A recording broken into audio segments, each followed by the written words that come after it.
Welcome to the Net Wealth Nest podcast, the show that helps everyday people build real financial stability, starting from wherever you are. Whether you're working your way out of debt or just starting to save, we're here to help you grow your net wealth to your first big wealth milestone. Each episode, we break down the mindset shifts, practical tools, and real-life actions that can transform your financial future. Thanks for tuning in. Now let's get to work building your net wealth nest. Welcome to Net Wealth Nest Podcast. I'm your host, Jim LaBeouf. Thanks for joining again. Today, we're going to have a brief topic, but we're going to talk about understanding, developing, and setting a goal for your emergency fund. Fun fact, an article just came out that says 60% of Americans cannot afford $1,000 emergency expense without putting it on some sort of credit card or loan payment. No matter how much you make, if you make $25,000 a year, you make $400,000 a year, 60% of all people cannot afford $1,000 emergency expense. And nowadays, again, we're here at the beginning of 2025, replacing 4 tires on a car could cost you $1,000 pretty quickly. So there are easy ways that these expenses come up. Maybe you own a home and your water heater goes out. That's easily $1,000. A medical visit to the doctor that's not fully covered by insurance, or maybe you don't have insurance. Any of these things can come up as emergency expenses. And so understanding if you don't have an emergency fund, what that means to you, and if you do have one, is it enough? As we talk about a lot on our podcast, your goal should be to create a gap between the amount of money you bring in and the amount of money that you spend on a monthly basis. So if you bring in $2,000 a month and you're spending with everything, all your expenses included, $1,500 a month, or if you bring in $5,000 a month and you're spending $3,000 a month, whatever those numbers are, your goal is to make that gap as big as you possibly can so that you can use that additional money to either A, fund an emergency account, and B, if you have all your bases covered there, you don't have credit card debt or high interest debt, you should be using that money to invest and grow your wealth. Again, this is the Net Wealth Nest podcast, and we are all about growing your wealth to get you on a really secure foundation. So let's start off with, what should your emergency fund be? A really good way to start is to at least cover the kind of consensus, $1,000. Just have $1,000 where if something comes up, maybe it's a trip to the dentist or the doctor, or maybe it's, like I mentioned before, your tires on your car or a water heater or any other appliance in your home, or any of those expenses come up. You have that capability to pay for that immediately and not have it on a credit card where you're going to end up paying high interest rates on it. It'll also help you start to build what really should be your emergency fund, which is a certain amount of months that you need to live that would cover all your expenses. So let's start off with saying, let's say you have $3,000 a month in expenses. You have maybe a $1,500 or $2,000 rent payment or mortgage on your home.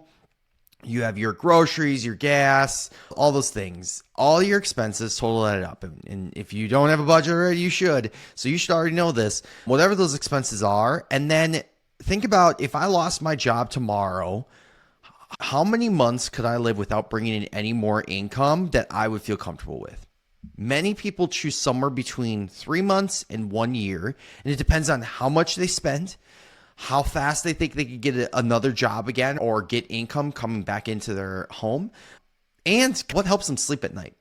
So I'll just use me as a personal example. Our family has 6 months of living expenses, meaning that if my wife and I both lost our jobs tomorrow, we could live at the same lifestyle we have right now. We could live for 6 months without bringing in any more income. After that 6 months, we'd be in trouble if we didn't figure out new jobs or whatever that might be. But we could do it for 6 months. Now, that all being said, we would also not live the same way we do now. We would cut back drastically if something catastrophic like that happened where both of us lost our jobs. But being prepared for that is a great place to start. So really what you should define is, what is your goal? Where do you want to be? And how many months of savings do you want, emergency savings, in case you are not able to bring in income for a certain amount of time?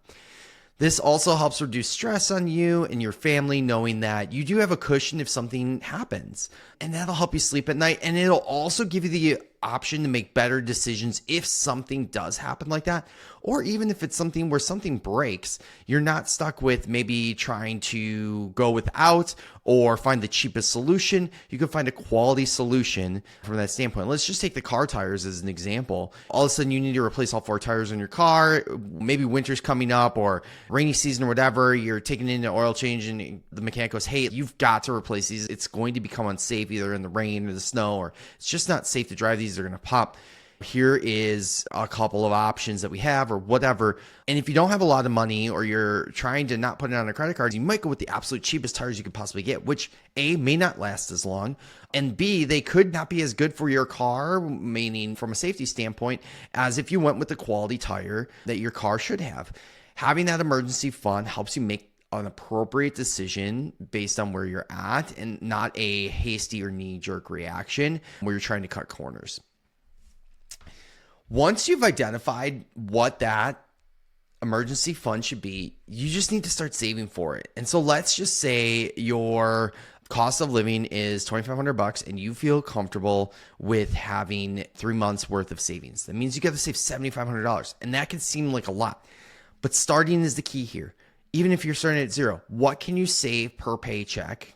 Let's say you're getting paid biweekly, so you get paid 26 times a year. Can you save $50? That's $1,300 right there. Okay. Can you save $100? Can you figure out a way to put away $100 into your emergency savings account? Now all of a sudden you're at $2,600. You could do that literally in 3 years. You would have 3 months worth of emergency expenses saved up where you would be covered if something happened, job loss, income delayed, whatever that might be. So maintaining that peace of mind is really important and will help you not only sleep at night, but build that foundation for your family and know that you're secure and stable. It also helps to avoid disruptions in things like your financial goals. As an example, let's say you're investing in the stock market, but you don't have an emergency fund. Also, an emergency expense comes up. You have a couple of options. You could put it on a credit card and have to pay down that credit card, or you could cash out maybe some of your stock that you've been trying to invest and grow your wealth with to pay it off. If you had just had an emergency fund or built that up before maybe you started investing, you wouldn't have to sell those stocks, which could inhibit your wealth gain or your wealth growth over time. And so there's a lot of things that people don't think about. They just think, oh yeah, I have it there in case something happens. But it also helps you obtain your other goals. It allows you to save for other things that you might want. Maybe you have an emergency fund and now you're saving for a house or a new car or just a new cool thing that you want. Maybe it's a new electronic or a new purse or something like that. Having that emergency fund allows you not to tap into those resources that you're trying to put in other areas. At the end of the day, the key is identify what you need your emergency fund to be, stake out a plan to get there each and every paycheck, each and every month, whatever that looks like, and then focus on that and getting that done. And that way, you're not sitting at like the other 60% of Americans where if something all of a sudden happens, they have no out. They have no option. They're putting it on a credit card or they're doing a cheaper option, or maybe they're going without, whatever those might be. They're just all poor options versus just taking a little bit extra time and building up your emergency fund. Thanks for joining today. As always, if you find this content useful, please subscribe to our channels. You can find us on any of your podcasts, however you do that, whether it's Apple Podcasts, Spotify, any of those. You can also find us on YouTube and subscribe to us that way. Until next time, again, my name is Jim LeBeff, and thanks for joining Net Wealth Nest Podcast. Net Wealth Nest LLC and Podcast is an educational platform committed to providing resources and information to empower individuals on their financial journey. Please note, we do not provide financial, tax, or investment advice. All financial decisions should be made in consultation with a qualified professional who understands your unique circumstances. Seeking personalized advice is a smart and necessary step before making any major financial commitments. Thanks so much for joining us today. If you found value in this episode, please like and subscribe to our YouTube channel, Net Wealth Nest, and leave us a review on your favorite podcast platform.